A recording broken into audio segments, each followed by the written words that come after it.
I'll never forget the conversation I had with my father when I told him I was engaged. He pulled me aside, his expression serious, and said, "Lauren, are you really sure about marrying this man, Larry? I know you love him, but I don't think he's the right person for you." Confused, I asked, "Why are you saying this, Dad? He loves me and respects me. I don't care that he doesn't have as much money as we do." My father sighed, his voice soft but firm. "Lauren, you know I built my wealth from the ground up. I would never look down on someone just because they're not from the same financial background. But there's something about Larry that worries me. He's a bit of a shady character, and his mother is no better." I was taken aback. "What do you mean, Dad? I don't understand." He hesitated, then said, "Maybe it's just a father's instinct, but I don't believe this man truly loves you. Yes, he's affectionate, but I've heard him talk about how rich you are. I overheard him bragging to his friends, saying he had bagged the rich brat. And Linda, she just laughed and agreed with him." I felt a pang in my heart, trying to defend Larry. "You must be mistaken, Dad. Larry would never say those things about me, and Linda cares about me too. She would definitely scold him if he ever joked like that." But deep down, I wondered if there was some truth in my father's words. Sometimes I wish I had listened to him. At the time, I was just a naive girl in love, desperate to hold on to something after losing my mother 3 years before. My dad was ill, and I knew he didn't have much time left. I clung to Larry and Linda because they gave me a sense of purpose, a reason to keep going. My father had built a comfortable life for us through hard work and smart investments. I had a decent job and earned a moderate salary, so overall, we were doing well. Larry and Linda, on the other hand, didn't have as much. Larry made more money than I did, but he came from a modest background. His job didn't bring in the kind of money that could make someone rich, and I could tell that bothered him. He and Linda liked fancy and expensive things, and Larry often complained about not having enough money to buy them. I was always eager to help them out with the little allowance my father gave me. I even let Larry and Linda move into my house after we got married, but instead of being grateful, they seemed dissatisfied. They would say things like, "It's such a shame you live in a small house. Your dad lives in a mansion, so why did you buy such a tiny townhouse?" Looking back, I realize how much I overlooked because I wanted so badly to make things work. I ignored the little red flags and convinced myself that everything would be okay, but in the end, I wish I had trusted my father's instincts. I don't make a lot of money. Larry's dad lives in a mansion because he's wealthy, but I'm just a regular office worker with a modest salary. Buying this house was a real challenge for me, and I was only able to manage it because my dad helped with the down payment. Larry, however, wasn't impressed. He said, "Well, if your dad helped you out, he should have gotten you a better place. I'm sure your mom left him something to give you when you got older." I tried to explain, "I'm not entitled to anything, Linda. Whatever my mom left behind is my dad's now. She passed away suddenly, and there was no will. Honestly, I don't mind if I don't get anything. I'm content with the way things are." Linda scoffed, "That's a ridiculous thing to say, Lauren. I would have loved to inherit a lot of money. You know what? Your dad should trade houses with us. He lives alone, so he doesn't need all that space anyway, right, Larry?" Larry nodded in agreement, adding, "Yeah, Lauren, you should ask him." I felt a surge of protectiveness and responded firmly, "Absolutely not. That house belongs to my dad, and he deserves to live comfortably as long as he's alive." Linda then remarked, "Well, he won't be alive for long now that he's sick. We can wait and compromise for a few years and see what happens. Ultimately, everything will be yours after your dad passes. You'll have plenty of money to buy a big house and more." The way Linda and Larry were already making plans to spend my inheritance was deeply unsettling. It didn't help that they frequently urged me to ask my dad for more money. We weren't struggling financially. Larry and Linda just wanted the luxurious lifestyle they imagined, even though it wasn't within our reach. Honestly, I was growing tired of their behavior. However, the real drama unfolded after my father passed away. His battle with cancer ended sooner than I had expected, leaving me devastated.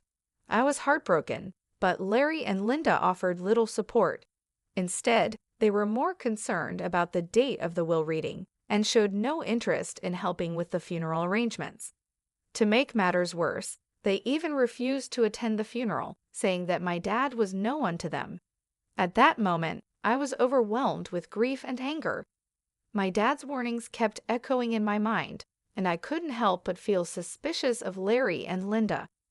I began to doubt their intentions, wondering if they had ever truly cared about me or if they were only interested in what they could gain. I was starting to worry that Larry and Linda were only interested in my inheritance. When it came time for the reading of the will, they weren't allowed to be present, and they were furious. Larry snapped, "Why on earth aren't we allowed to be there? This is absurd. Brian was my father-in-law." Linda chimed in, equally outraged, "Yes, this is ridiculous. We're family, and we have every right to know what Brian left behind.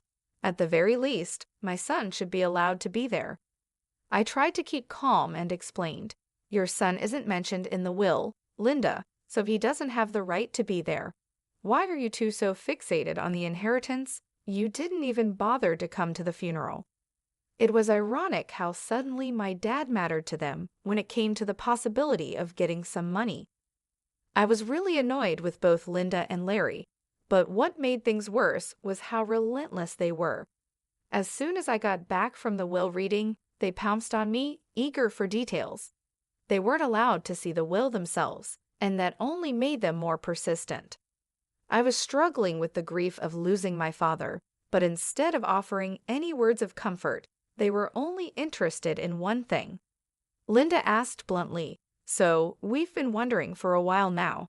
How much inheritance did you get from your parents? You must have received a lot of money. Tell us how much."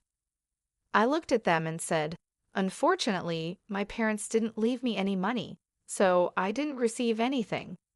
Linda's eyes widened in disbelief. "What? You didn't get any money, but your parents were rich? They should have left you something."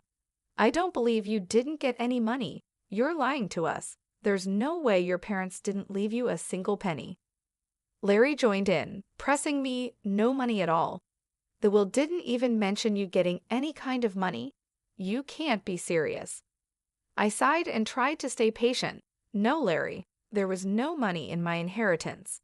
The lawyer told me that. You can even check my bank balance in a few days and see for yourself."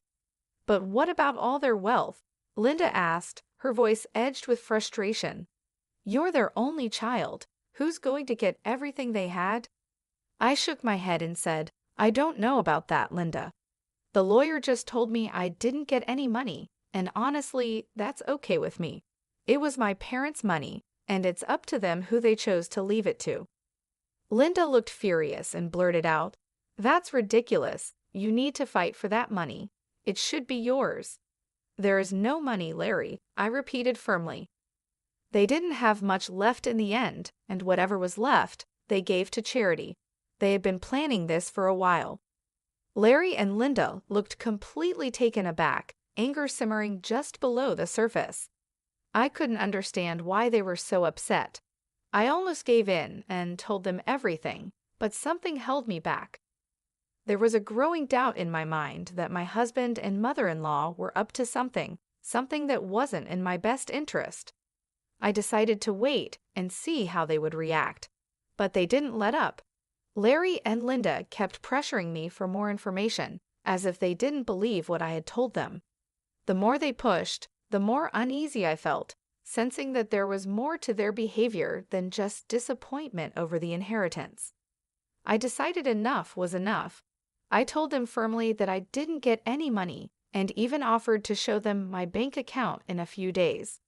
A month passed and nothing showed up. During this time, Larry became more distant and stopped being affectionate. He was always checking my account and constantly hounding me for information about my inheritance. It became clear where this was heading. Finally, one day, I decided to put an end to it. I showed them my bank statements and said, "See, I told you that I didn't receive anything. I'm not hiding any secret inheritance money from you. Do you believe me now?" Larry looked at the statements and said, "Wow, our years of hard work just went down the drain then. So her parents weren't rich, and she didn't even get $3,500 in the will. This is ridiculous. I can't believe this." Linda echoed his sentiment. "I can't believe this either, Larry. I stayed in this marriage for nothing. I married Lauren for nothing. It was all a waste of time." Feeling hurt and confused, I asked, "What the hell does that mean, Larry? Why are you talking like this?" Linda answered for him. "Why do you think he's saying these things, Lauren? Who the hell would marry you without thinking about the money? My son simply married you so that we could rely on your inheritance. Now I see that you didn't even get a penny. I can't believe I wasted 3 freaking years on a useless girl like you. I could have done so much better." I was stunned to hear them speak that way about me. I finally realized that Larry married me for money. My parents were right about him, and his mom, they were gold diggers. I was so done with my husband and mother-in-law. I was breaking inside, but what they said next turned me to stone. Linda looked at Larry solemnly and said, "What's done is done, Larry. But now it's time for you to divorce Lauren. There is no reason for you to stay with her anymore. You will have time to find a new rich wife. This time, we will make sure she actually has some money to her name." I was in disbelief. "Are you freaking kidding me, Linda? You're asking Larry to divorce me over money. Larry, are you going to listen to her?" Larry didn't hesitate. "Of course, I would listen to her, Lauren. I married you so that my mom and I could have a comfortable life. We grew up poor, and I didn't even go to college. I had no way of earning a lot of money." I was horrified. "So you pretended to love me and tricked me into marrying you. You thought my parents would give me lots of money." Larry nodded, and I felt my heart shatter. "Yes, Lauren. I thought your parents would leave you a lot of money, but now I see that they didn't. It was all for nothing." With those words, everything became clear. My parents were right all along. Larry and Linda were only interested in my inheritance, and now that it was gone, they had no use for me. I knew I had to leave them and start a new life, free from their greed and deception. I was willing to share everything with Larry, believing that our marriage was built on love and trust. But when he spoke, I realized how wrong I was. "Yes, that's what I thought too," he said coldly. "It was the only way I could give my mom the life she always wanted. But now I see that my efforts were pointless. Mom's right, I need to divorce you and keep looking."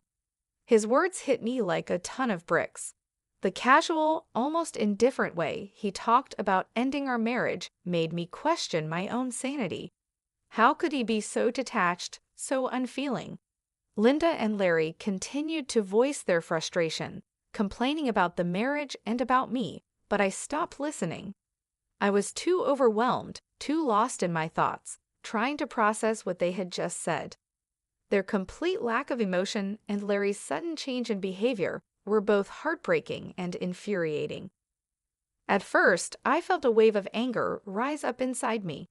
I wanted to scream, to throw things, to let out all the pain and frustration that had been building up. But instead, I took a deep breath and remained calm. "Okay then, Larry," I said quietly. "If a divorce is what you want, you'll get it. I've never been one to refuse your demands, so I might as well give in to this one as a last favor." Linda, sensing an opportunity, quickly added, "So you'll agree to a mutual divorce?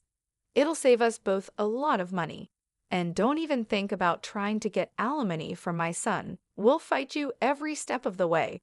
It's best if you just agree to this." I nodded, realizing that I didn't have much choice.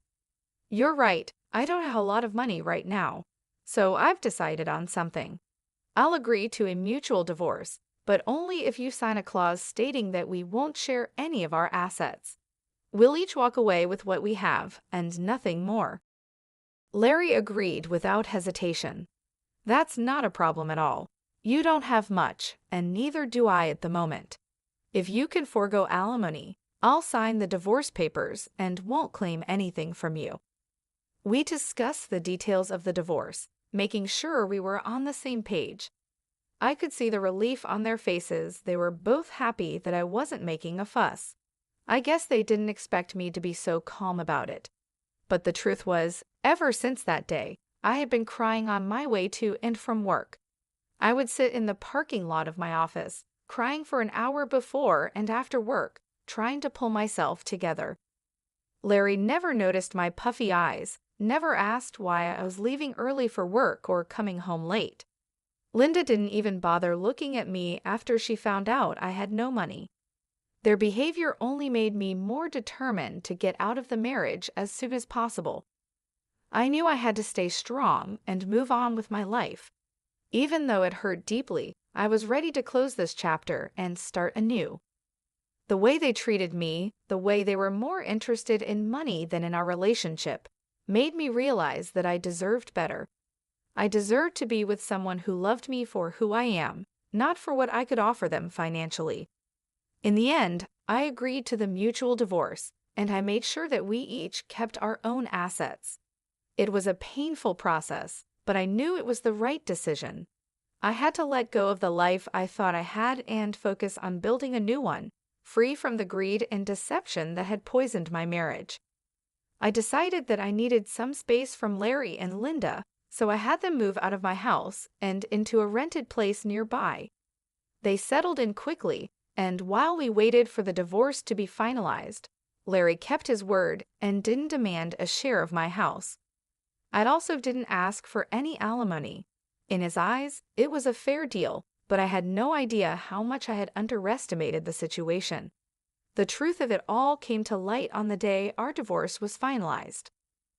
I went over to their new place to drop off my wedding and engagement rings. When I handed them over, I said, "Larry, I just wanted to return these to you. This marriage only brought bad times into my life, and I don't want to keep any reminders of it." Larry looked at me surprised. "Are you sure you want to return them? You might need the money someday." Linda, never one to miss a chance to be snide, added, "It's so funny how you're giving them back. You must have laughed at our poverty before, but look where you are now. My son is being generous, giving you the rings back. You might need to sell them when your stupid job doesn't pay enough. We don't want the rings anyway, they're cheap ones." I kept my composure and replied, "What would I need to sell the rings for, Linda? I'm not embarrassed. You don't need to worry about my financial situation." Linda smirked and said, "Oh, we already know.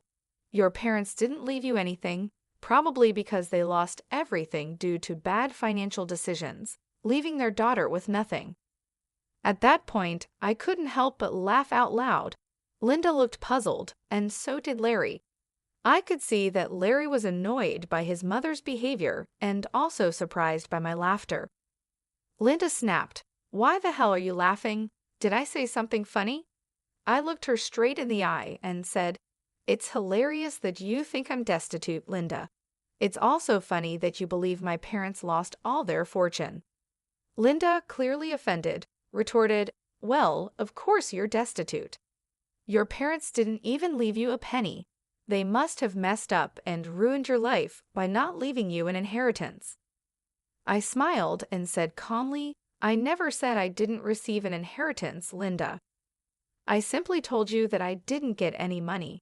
My parents actually left me plenty of inheritance." Linda's eyes widened in disbelief. "What do you mean you have an inheritance? I'm so confused." I continued, "My parents could see through you and Larry for what you are, little gold diggers, so they made a secret clause in their will. It stated that I wouldn't receive any monetary inheritance right away. Instead, I was given something much more valuable." Larry, now clearly agitated, asked, "What are you talking about? What did they leave you?" I looked at them both and said, "My parents left me this entire neighborhood as my inheritance." Linda and Larry were stunned. Linda stammered, "What? You own this neighborhood now? How is that possible?" "We would have known about your inheritance if that were true." We even signed the lease with an estate manager who didn't tell us the name of the owner. I explained, my parents wanted me to wait for a year before I could take full control of the properties, so everything was kept quiet. But now I own this entire neighborhood, including the place you're living in. Linda and Larry were left speechless. The realization that they had been living in a place I owned, after all their scheming, was too much for them to handle. The tables had turned completely, and they were finally exposed for who they truly were. I turned to leave, feeling a sense of closure and satisfaction. I had seen through their greed and managed to come out stronger on the other side. Now I was ready to move on and build a new life, free from their manipulation and lies. I got my inheritance, and my parents wanted me to test if you were with me for love or money. Well, you both failed the test, so now you won't get anything from me. The estate manager was put in charge by my parents to take care of the property before I inherited it. They were very smart, you know. Larry scoffed, "That's impossible. I don't believe anything you're saying. You're just embarrassed because you don't have any money left." I replied, "Oh really, Larry? Is that what you and your mother think? Why don't you call your landlord and ask him yourself?" Linda and Larry quickly called their landlord to check what I had said. Since their landlord was actually the estate manager, he told them everything. When they hung up, they looked shocked and panicked. "You lied to us," Linda stammered. "You tricked us into thinking you didn't have anything, but you own the entire housing society now. How dare you trick us like this? You wanted to keep all your wealth to yourself, so you made Larry divorce you and sign papers saying he wouldn't take anything from you." I couldn't help but laugh at their nerve. It was finally hitting them how badly they had messed up, and now it was time for some well-deserved karma. I said, "It's funny you're accusing me of being dishonest. Larry, you tricked me into marrying you by pretending you loved me. And Linda, you helped him with this plan and even told him to divorce me. If anyone here was scamming, it was the two of you. As for my inheritance, you asked how much money I got, and I answered truthfully. This was all a misunderstanding on your part." Linda tried to reason with me. "What's done is in the past. Why don't we try again? We did spend 5 years together, and it would be a shame to throw it all away." I shook my head and said, "So now you want me back in your life? Funny how you were so eager to start fresh with a new girl. I hear you're already seeing someone rich. Don't worry, I'll let her know what a snake you are, Larry." Larry and Linda started begging me not to ruin his new relationship. Larry pleaded, saying that if I wasn't willing to give him another chance, I shouldn't mess up his future. I told him to get lost and also informed them that I would kick them out once the property was officially mine. They panicked and started begging even more. In the weeks that followed, Linda and Larry kept coming to my house, pleading for forgiveness. They already had an eviction on their record, so it was unlikely anyone else would rent to them. The only reason they were still staying on my property was because I had asked the estate manager to allow it. I also contacted Larry's new girlfriend and told her everything. She was horrified by what Larry and Linda had done and broke up with him immediately. She even showed me the text messages as proof. After this mess, Larry and Linda came over, yelling at me and calling me names. I quickly called the police and had them removed from my property. Once the property was officially in my name, I kicked them out very quickly. They didn't expect me to follow through with my threat. When they showed up again, I called the police, who gave them a stern warning. I also filed for a restraining order. It turned out that the whole town knew about what had happened. Larry and Linda were shunned by their friends and had to leave the city to start over somewhere else. Meanwhile, I'm enjoying my new wealth and finally free from